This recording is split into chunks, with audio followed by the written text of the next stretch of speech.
முருகப்பெருமானை நினைத்து தொடர்ந்து 48 நாட்கள் இருக்கக்கூடிய விரதத்தை எவ்வாறு துவங்குவது, என்ன முறையில அந்த விரதங்களை கடைபிடிப்பது அப்படிங்கிற தகவல்கள் அனைத்தையும் இந்த பகுதியில தெளிவாக தெரிந்து கொள்ளலாம் வாங்க. என்னுடைய குருநாதர் வள்ளல் வாரியார் சுவாமி அவர்கள் சொல்ல ஆரம்பிச்ச காலத்திலிருந்து, அடியேன் சொற்பொழிவு செய்ய ஆரம்பிச்ச காலத்திலிருந்து இப்ப வரைக்கும் முருகப்பெருமானை பற்றி நிறைய விஷயங்களை உங்களோட நான் பகிர்ந்து கொண்டு இருக்கிறேன். அதுல அநேகம் பேருக்கு முருகப்பெருமான நாங்க வழிபாடு பண்றோங்க, ஆனா தொடர்ந்து அவரை நினைத்து ஒரு விரதம் இருக்கணும் அப்படின்னா ஒரு 48 நாட்கள் என்ன விரதமாக அதை நாம் இருக்கலாம் அப்படின்னு நிறைய பேர் கேட்குறீங்க. முருகப்பெருமானுக்கு அதிகபட்சமாக ஒரு நீண்ட நெடிய நாட்கள் இருக்கக்கூடிய தொடர் விரதம் அப்படிங்கிறது என்னன்னா கந்த சஷ்டி, மகா கந்த சஷ்டி அப்படின்னு நாம் சொல்லக்கூடிய தீபாவளியை ஒட்டி வரக்கூடிய சஷ்டி விரதம். அதுதான் நமக்கு 7 நாட்கள் இருக்கக்கூடிய விரதம். அதற்கு பிறகு வாரம் வாரம் இருக்கக்கூடிய விரதம் அப்படின்னு பார்த்தீங்கன்னா கார்த்திகை மாதத்துல வரக்கூடிய சோமவார விரதம். இந்த சோமவார விரதத்தை பத்தி நான் பேசியிருக்கிறேன், கந்தசஷ்டி விரதத்தை பத்தியும் பேசியிருக்கேன். இப்ப சில பேருக்கு என்ன ஒரு சந்தேகம் அப்படின்னா, நாங்க ஒரு காரியம் நடக்கணும் அப்படின்னு நினைக்கிறோம். அந்த நடக்கணும்னு நினைக்கிற காரியம் முருகப்பெருமான வேண்டிக்கிட்டு ஒரு 48 நாள் ஒரு விரதமாக இருந்து செய்யலாமா அப்படின்னு கேட்குறீங்க. தாராளமாக செய்யலாம். அதை எப்ப துவங்குவது, எப்படி அந்த விரதம் இருப்பது அப்படிங்கிறதுல நிறைய குழப்பம் இருக்கு.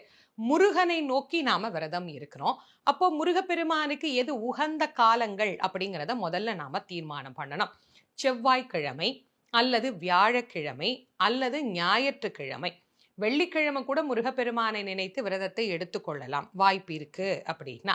இல்லை இந்த கிழமைகள் அப்படிங்கிறது எங்களுக்கு சரியா ஒத்து வரல அப்படின்னா, நாங்க ஏதாவது ஒரு விடுமுறை நாள்ல இருந்து நாங்க ஆரம்பிக்க போறோம் அப்படின்னா ஞாயிற்றுக்கிழமையில இருந்து நீங்க இதை ஆரம்பித்து கொள்ளலாம்.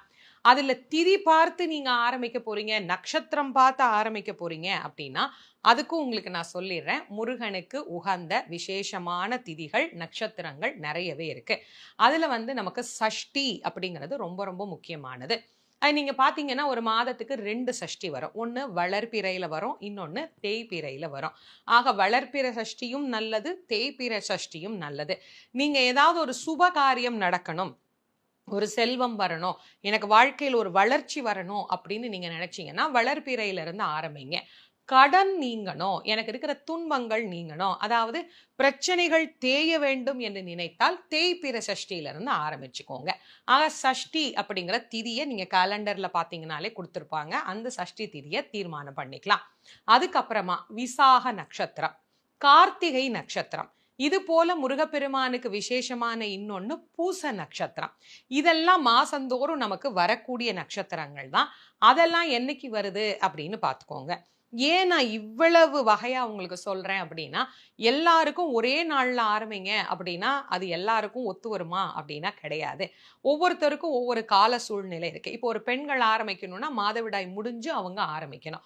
48 நாட்கள் அவங்க எடுத்துட்டு போகணும்னா எப்படி ஆரம்பிக்கிறது? மாதவிடாய் முடிச்சு நீங்க எப்படி நம்ம பூஜை அறைக்கு போவோமோ அதை முதல் நாளாக கணக்கிட்டு ஆரம்பிங்க. 27 நாள் 28 நாள் தான் நம்ம எடுக்க முடியும் தொடர்ந்து ஒரு விரதம்னு எடுத்தா. அந்த 27 நாள்லயோ 25 நாள்லயோ நீங்க மாதவிடாய் ஆயிட்டீங்கன்னா அதோட அந்த விரதத்தை நிறுத்திக்கோங்க. திரும்ப எப்ப பூஜை அறைக்கு போக போறீங்களோ அதுல இருந்து மறுபடி நீங்க 28, 29, 30 அப்படின்னு கணக்கு வச்சுட்டு போனீங்கன்னா தான் பெண்கள் 48 நாளை பூர்த்தி பண்ண முடியும். ஆண்கள் கணக்கே இல்லை, நீங்க ஆரம்பிச்சதுல இருந்து பூர்த்தி பண்ணிக்கலாம். அதனால அவரவர்களுடைய சௌகரியத்துக்கு ஏற்ற மாதிரி தான் இவ்வளவு நெறிமுறைகளை நான் உங்களுக்கு சொல்றேன். இதுல உங்களுக்கு எது சௌகரியமா இருக்கோ முதல்ல அந்த நாளை தீர்மானம் பண்ணிக்கோங்க. தேர்வு செய்து கொண்டு பக்கத்துல முருகர் கோயில் இருக்கு அப்படின்னா அங்க போய் முருகப்பெருமான வழிபாடு பண்ணி எதுக்கு விரதம் இருக்க போறீங்க அப்படிங்கிறத முருகப்பெருமான்கிட்ட சொல்லிட்டு அந்த விரதத்தை ஆரம்பிங்க. பக்கத்துல கோயில் இல்லைங்க, நாங்க வேற மாநிலத்துல இருக்கிறோம், வேற ஊர்ல இருக்கிறோம் அப்படிங்கிறீங்களா, வீட்டிலேயே முருகருடைய படம் வச்சு முருகப்பெருமானுக்கு ஏதாவது ஒரு மலர், உங்களுக்கு சிவப்பு நிறத்திலேயோ மஞ்சள் நிறத்திலேயோ மலர் கிடைச்சா அது போட்டுக்கலாம். இல்ல எங்களுக்கு வெள்ளை நிறத்துல தாமா கிடைச்சிருக்கு அப்படின்னா பரவாயில்ல, தாராளமா நீங்க போட்டுக்கலாம். ஏதாவது ஒரு மலர் சாத்தி முருகப்பெருமானுக்கு ஒரு நைவேத்தியமா பால், அந்த பால்ல சர்க்கரையோ அல்லது தேனோ கலந்து வச்சுக்கோங்க. இல்ல தேன் திணை மாவு கிடைக்குது அப்படின்னா அதை கலந்து சுவாமிக்கு நைவேத்தியமா வச்சுக்கோங்க. ஏதாவது ஒரு இனிப்பு பாயசம் வைக்கிறீங்கன்னா வச்சுக்கோங்க. பொங்கலே செய்ய முடியுமா எங்களால அப்படின்னா ஒரு சக்கரை பொங்கல் செஞ்சு வச்சுக்கோங்க. எது உங்களால முடியுமோ அத ஏதாவது ஒரு எளிமையான ஒரு நைவேத்தியத்த வச்சுக்கோங்க. பதிகம் என்ன படிக்கலாம்? இப்ப பொதுவா கஷ்டங்கள் தீரணும், எங்க மனசுல இருக்கிற சுமைகள் தீரணும், பாரங்கள் தீரணும், ஏதோ ஒரு நல்லதே எங்களுக்கு நடக்க மாட்டேங்குது, எங்க வாழ்க்கையில ஒரு முன்னேற்றமே இருக்க மாட்டேங்குது அப்படிங்கிறீங்களா? கந்த சஷ்டி கவசம் படிங்க. சண்முக கவசம் நோய் இருக்கிறவங்க நோய் நீங்குவதற்கு சண்முக கவசம் பாராயணம் பண்ணுங்க. திருப்புகழ்ல அநேகமான திருப்புகழ் பத்தி நான் உங்களுக்கு நிறையவே சொல்லியிருக்கேன்.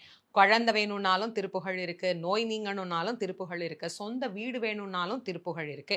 என்னுடைய பழைய பதிவுகள்ல போய் பார்த்தீங்கன்னா, அத பத்தி நான் விளக்கமாவே உங்களுக்கு குடுத்திருக்கேன். அதுபோல திருப்புகழை நீங்கள் பாராயணம் பண்ணலாம். கந்தர் அலங்காரம், கந்தர் அனுபூதி, கந்தர் கலிவெண்பா இப்படி நெறைய இருக்கு. உங்களுக்கு எது தெரியுமோ, எளிமையாக படிக்கக்கூடியது தான் இது எல்லாமே. இதுல ஏதாவது ஒண்ண தீர்மானம் பண்ணிக்கோங்க. தேர்வு பண்ணிக்கிட்டு, அத நீங்க முருகப்பெருமானிடத்திலே விண்ணப்பம் பண்ணி, அந்த திருப்புகழ பாடி இப்போ ஒருத்தர் கல்யாணம் ஆகணும் அப்படின்னு வேண்டிக்கிறாருன்னு வச்சுக்கோங்களேன். "விரல் மாறனைந்து மலர்வாழி சிந்த மிகவானில் இந்த வெயில் காய" அப்படிங்கிற திருச்செந்தூர் திருப்புகழும், "நீலங்கொள் மேகத்தின் மயில் மீதே" அப்படிங்கிற திருப்புகழி 2 திருப்புகழ் தான். இந்த 2 திருப்புகழ பாராயணம் பண்ணுங்க. இந்த நெய்வேத்தியத்த சுவாமிக்கு நெய்வேத்தியம் பண்ணுங்க. முடிஞ்சுது அப்படின்னா, ஒரு பொழுதேனும் உபவாசமாக இருக்கலாம். 48 நாளும் தொடர்ந்து உபவாசமாக இருக்க நம்மளால முடியாது.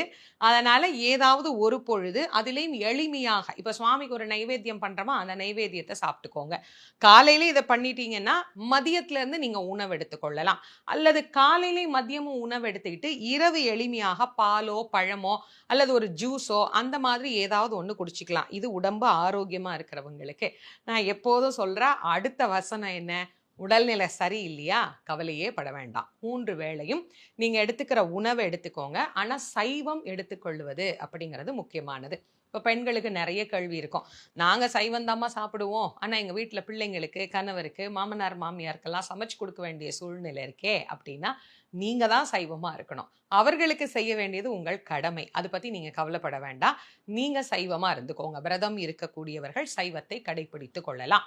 இதற்கு அப்புறமா நாம அன்றாடம் செய்யக்கூடிய நம்முடைய பணிகளை தாராளமாக செய்து கொண்டே இருக்கலாம். இதுல எதுவும் நமக்கு இது பிரச்சனையா? அது பிரச்சனையா? இங்க போலாமா? வேலைக்கு போலாமா? வெளியில போலாமா? வேற கோயிலுக்கு போலாமா? வேற சாமிய கும்பிடலாமா? இந்த மாதிரி எந்த சந்தேகமும் வேண்டாம். வழக்கமா நாம எப்படி நம்முடைய இயல்பான வேலைகள செய்வோமோ, அதை செய்வோம். காலையிலயும், மாலையிலயும் ஷட்கோண தீபம் ஏற்றி ஏற்கனவே நான் உங்களுக்கு ஷட்கோண தீபம் எப்படி ஏத்துறதுன்னு சொல்லியிருக்கேன். இருந்தாலும் இந்த படத்துல நான் காட்டுறேன். காலையிலயும் மாலையிலயும் ஷட்கோண தீபம் ஏற்றி முருகப்பெருமானுடைய ஓம் சரவண பவா அப்படிங்கிற அந்த மந்திரத்தை ஜெபம் பண்ணி கொண்டே இருங்க. அந்த 48 நாளும் வேற எந்த சிந்தனையும் இல்லாம நீங்க என்ன வேலை வேணாலும் செய்யலாம். பஸ்ல போலாம், ட்ரெயின்ல போலாம், அலுவலகத்துல போய் வேலையில உட்கார்ந்து இருக்கலாம். ஆனா மனசுக்குள்ள ஓம் சரவண பவா, ஓம் சரவண பவா அப்படிங்கிற அந்த நாமம் நமக்குள்ள ஓடிட்டே இருக்கணும். அதுக்கு பயிற்சியா தான் காலையிலயும் மாலையிலயும் நீங்க சாமி கும்பிடும்போது ஒரு 108 முறை அந்த நாமத்தை நீங்க சொல்லி பயிற்சி எடுத்தீங்க அப்படின்னா, அந்த இறை சிந்தனையோடையே அந்த நாட்களை நம்மால் நகர்த்த முடியும். இது மிக மிக முக்கியமானது. ஒரு கடுமையான விரதம் தான் இது. 48 நாட்கள் தொடர்ந்து ஒரு கடவுளை கும்பிடணும் அப்படின்னு ஆரம்பிக்கும் போதே நமக்கு நிறைய சோதனைகள் வரும். நான் அதை இப்பவே உங்களுக்கு சொல்லிடுறேன். 10 நாள் செஞ்சேம்மா, அதுக்கு மேல என்னால செய்ய முடியல. 1 வாரம் செஞ்சேம்மா, அதுக்கு மேல என்னால செய்ய முடியல. அப்படிங்கிற சோதனைகள் எல்லாம் வரும். ஒரு மாணவர் 10வது படிக்கிறாருன்னு வச்சுக்கோங்க. 10வதுல இருந்து 11வதுக்கு அவர் போகணும் அப்படின்னா, ஒரு பள்ளியில அந்த மாணவனுக்கு எவ்வளவு சோதனைகள் வைக்கிறாங்க. சோதனைன்னா பரீட்சை. எவ்வளவு பரீட்சைகள் வைக்கிறாங்க. இத்தனை பரீட்சையும் ஏன் என் புள்ள எழுதணும் அப்படின்னு நினைச்சா, 11வதுக்கு அந்த பையன் முடியுமா? 12வது முடியுமா? காலேஜ் முடியுமா? பையன் சம்பாதிக்க முடியுமா? முடியாது. அப்போ வாழ்க்கையில பல கட்ட சோதனைகளை இந்த ஆத்மா கடந்து வருகிற போதுதான் அது ஒரு வெற்றி அப்படிங்கிற இலக்கை அதனால் அடைய முடியும். 48 நாள் வைராக்கியமா எடுத்து நாங்க இந்த விரதத்தை முடிச்சிட்டோம்னா கண்டிப்பா இது நடந்துருமா அப்படின்னு கமெண்ட்ஸ்ல கண்டிப்பா நீங்க கேட்பீங்க. இப்பவே நான் ஒரு விஷயம் உங்களுக்கு சொல்றேன். நீங்க தெளிவா தெரிஞ்சுக்கோங்க. 48 நாள் அப்படிங்கிறத ஒரு மண்டலம் அப்படின்னு நமக்கு சொல்லுவாங்க. யார் ஒருத்தர் ஒரு மண்டல காலத்திற்கு வைராக்கியமா ஒரு விஷயத்த நான் செய்தே தீருவேன் அப்படின்னு உறுதியோடு செய்கிறார்களோ, அவர்களுக்கு உண்மையிலேயே அந்த காரியம் கைகூடக்கூடிய நேரம் வந்துவிட்டது அப்படின்னு அர்த்தம். அந்த நேரம் வந்தா தான் இந்த பதிவையே உங்களால கேட்க முடியும். நான் சொல்றத எல்லாருமா கேட்டுடுறாங்க? இல்ல இல்ல. அப்ப இந்த பதிவ நீங்க கேட்கிறீங்க அப்படின்னாலே, உங்களுக்கு நல்ல நேரம் ஆரம்பித்து விட்டது அப்படின்னு அர்த்தம். நீங்க அத கடைப்பிடிக்கிறீங்க அப்படின்னாலே, நீங்க நினைத்த காரியத்தை நிறைவேற்றிக் கொள்ள முருகன் உங்களை அழைக்கிறார் அப்படின்னு அர்த்தம். இது எல்லாமே இருந்தா தான் நம்மளால விரதத்த ஆரம்பிக்க முடியும். அப்ப ஆரம்பிச்சுட்டோம்னா, அவன்கிட்ட நாம முழுமையா என்ன பண்ணிரணும்? சரணாகதி அடைஞ்சிரணும். நான் முயற்சி பண்ணேன் முருகா, என்னால முடியாது. நீதான் என்ன காப்பாத்தணும். கலியுகத்தின் கண்கண்ட தெய்வமாக விளங்கக்கூடிய உன்னுடைய திருவடிகளை நான் பிடிச்சிருக்கிறேன். நீ அருணகிரிநாதருக்கு அருள் பண்ணின, பாம்பன் சுவாமிகளுக்கு அருள் பண்ணின, வள்ளல் பெருமானாருக்கு அருள் பண்ணின, எனக்கும் நீ அருள் பண்ணணும் அப்படின்னு அவரை உறுதியா இறுக்கமா பிடிச்சு நம்பிக்கையோட 48 நாள் எனக்கு தா, எனக்கு தா, எனக்கு தா அப்படின்னு கேட்டா முருகன் தராமலா போயிருவர். அப்ப அந்த நம்பிக்கை, அந்த உறுதி, வழிபாடு என்பது இந்த 48 நாட்கள் ஒரு மண்டலம் நமக்குள்ளே பிறக்கிற போது நாம் நினைத்த காரியம் நிறைவேற்றுவதற்கு உண்டான சூழல் அங்கே தானாக உருவாகிவிடும். ஆக இது அதி அற்புதமான பலன்களை நமக்கு பெற்று தருவதற்கு நாமே தான் முயற்சி செய்யணும். நமக்கு வேணும்னா நாம தான் செஞ்சுக்கணுமே தவிர, நான் கும்பிட்டேன் எனக்கு கிடைக்கல, நான் போன வருஷம் விரதம் இருந்தேன், நான் இந்த வருஷம் விரதம் இருந்தேன் அப்படின்னா வருஷத்துக்கு ஒரு முறை தானே கேட்கிறோம். ஆனா இது அப்படி இல்லை. 48 நாட்கள் தொடர்ந்து ஒரு குழந்தை ஒரு அப்பா கிட்ட தினம் எனக்கு சாக்லேட் வாங்கி கொடு, சாக்லேட் வாங்கி கொடு, சாக்லேட் வாங்கி கொடுன்னு கேட்டுக்கிட்டே இருந்தா ஒரு 10 நாள் கழிச்சு அப்பாவுக்கு மனசு இறங்கிறாதா? கண்டிப்பா அவர் வாங்கிட்டு வர மாட்டாரா? அப்பாவுக்கே இவ்வளவு மனம் இறங்குதே, எத்தனையோ பிறவிகளாக நமக்கு தகப்பன் சுவாமி அப்படிங்கிற பெயரோடு இருந்த அனுகிரகம் பண்ற முருகப்பெருமானுக்கு நம் மேல இரக்கம் வராமலா போகும். அதனால கண்டிப்பாக முருகன் அருள்வார். நம்பிக்கையோடு அந்த விரதத்தை நீங்கள் இருந்து பாருங்கள். நிச்சயமாக முருகப்பெருமானுடைய அருள் கிடைக்கும். இதுல நிறைய பேர் இந்த விரதம் இருக்கிற காலத்துல இல்லற வாழ்க்கை அப்படிங்கிறது ஈடுபடலாமா அப்படின்னு சில பேருக்கு ஒரு சந்தேகம் வரும். குழந்தைக்காக இருக்கக்கூடியவர்கள் மட்டும் இல்லற வாழ்க்கையில் ஈடுபடாது 48 நாட்கள் கழித்து தங்களுடைய வாழ்க்கையை துவங்குதல் அப்படிங்கிறது சிறப்பானது. மற்றவர்களுக்கு இந்த விதி பொருந்தாது. ஏன் நான் குழந்தைக்காக காத்திருக்கிறவங்களுக்கு மட்டும் இதை சொல்றேன் அப்படின்னா, ஒரு கருமுட்டை நன்றாக வளர்ச்சி அடைந்து விந்தணு நன்றாக வளர்ச்சி அடைகிறது அப்படின்னு சொன்னா நிச்சயமாக அவர்களுக்கு ஒரு ஆரோக்கியமான கரு உருவாகுவதற்கு உண்டான ஒரு கால அவகாசத்தை நம்ம கொடுக்கிறோம் அப்படின்னு அர்த்தம்.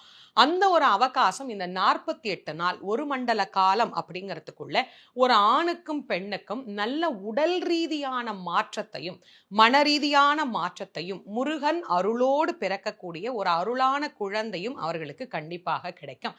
அதனால அவர்கள் மட்டும் இந்த விதியை கடைபிடிச்சுக்கோங்க. மற்றவர்கள் நீங்க இயல்பா எப்படி உங்களுடைய அன்றாட வாழ்க்கையில் இருப்பீங்களோ அது போல உங்களுடைய வாழ்க்கையை எடுத்துக்கோங்க. சிறப்பாக இந்த விரதம் இருங்க. இந்த விரதம் இருக்கும்போது இன்னொரு விஷயமும் ஞாபகம் வச்சுக்கோங்க.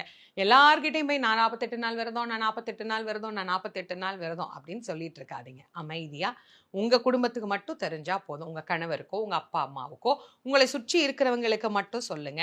இந்த விரதத்தை இருந்து பாருங்க. முருகப்பெருமானுடைய அருளோடு நீங்கள் நினைத்த காரியம் நிச்சயமாக நிறைவேறும். முருகப்பெருமானுடைய சில மந்திரங்களை நான் கீழே டிஸ்கிரிப்ஷன் பாக்ஸ்ல கொடுக்குறேன். தேவைப்படுறவங்க அதையும் போய் பார்த்துக்கோங்க. என்னுடைய பழைய பதிவுகளையும் இதில் இணைக்கிறேன். தேவைப்படக்கூடிய மெய்யன்பர்கள் அதை முழுமையாக கேட்டு முருகப்பெருமானுடைய அருளை பரிபூரணமாக பெற்று மகிழலாம். இந்த பதிவை உங்களுடைய நண்பர்கள் உற்றார் உறவினர்களோட பகிர்ந்து கொள்ளுங்க. நம்முடைய ஆத்மஞான மையம் யூடியூப் சேனலை இதுவரைக்கும் நீங்க சப்ஸ்கிரைப் பண்ணலைன்னா பண்ணிக்கோங்க. மீண்டும் மற்றும் ஒரு சிறப்பான பதிவில் உங்கள் அனைவரையும் சந்திக்கும் வரை உங்கள் அனைவருக்கும்